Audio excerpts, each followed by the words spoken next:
अस्सलामुअलैकुम second year class. आज 21/8/2020 हमने किरचॉफ रूल्स में से किरचॉफ फर्स्ट रूल पढ़ना है।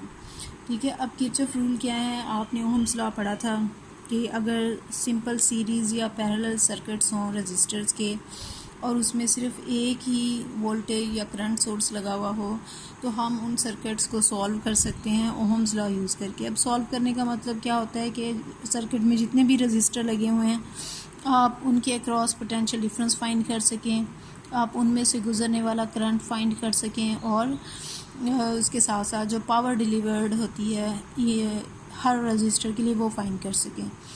ठीक है, अब अगर किसी सर्किट में एक से ज़्यादा वोल्टेज या करंट सोर्सेज हों और बहुत कॉम्प्लेक्स कम्बिनेशन ऑफ रजिस्टर्स हों तो आपने अगर उस सर्किट को सॉल्व करना होगा, यानी हर रजिस्टर के लिए वोल्टेज, करंट और पावर की वैल्यू आप फाइंड करना चाहते हैं तो आप सिंपल ओहम्स लॉ से नहीं कर सकते। ठीक है, उसके लिए हमें क्या यूज़ करने पड़ेंगे? Kirchhoff rules. किरचॉफ रूल्स में से किरचॉफ फर्स्ट रूल जो है ना, इसे हम पॉइंट रूल भी कहते हैं क्योंकि ये एक पॉइंट पे अप्लाई होता है। इसकी स्टेटमेंट ये है, दो तरह से हम इसकी स्टेटमेंट लिखते हैं। एक तो ये कि अगर किसी पॉइंट पे बहुत सारे करंट्स आपस में इकट्ठे हो रहे हैं तो sum of all the currents meeting at a point is equal to zero. इसे हम लिख सकते हैं summation I is equal to zero. या हम यूँ भी कह सकते हैं कि किसी पॉइंट पे अगर बहुत सारे करंट्स मीट कर रहे हैं, उसमें से कोई करंट्स आ रहे होंगे, कोई जा रहे होंगे, तो sum of all the currents flowing towards a point is equal to the sum of all the currents flowing away from that point.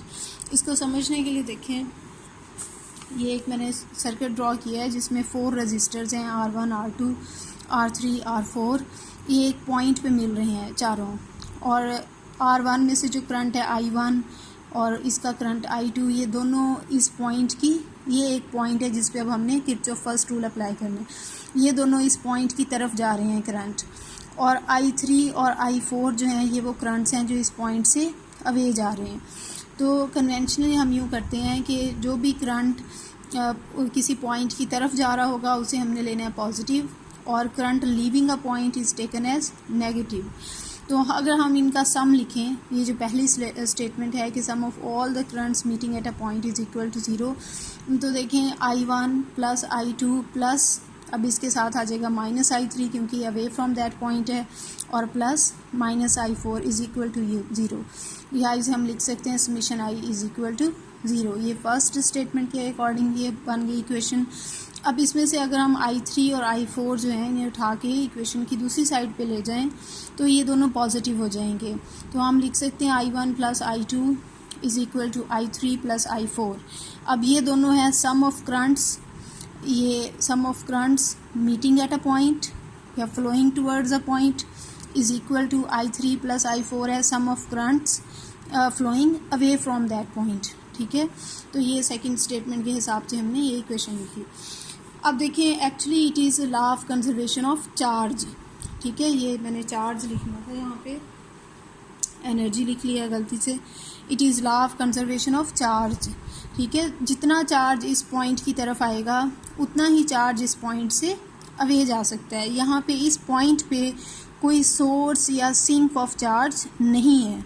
ठीक है, तो जितने चार्जेस ने यहाँ से फ़्लो करके इस पॉइंट की तरफ पहुँचना है उतने ही चार्जेस ने यहाँ से फ़्लो करके इस पॉइंट से अवे जाना है। ये एक्चुअली है किरचॉफ फर्स्ट रूल। ठीक है, यहाँ तक आपको कुछ समझ ना आया हो तो पूछ लें।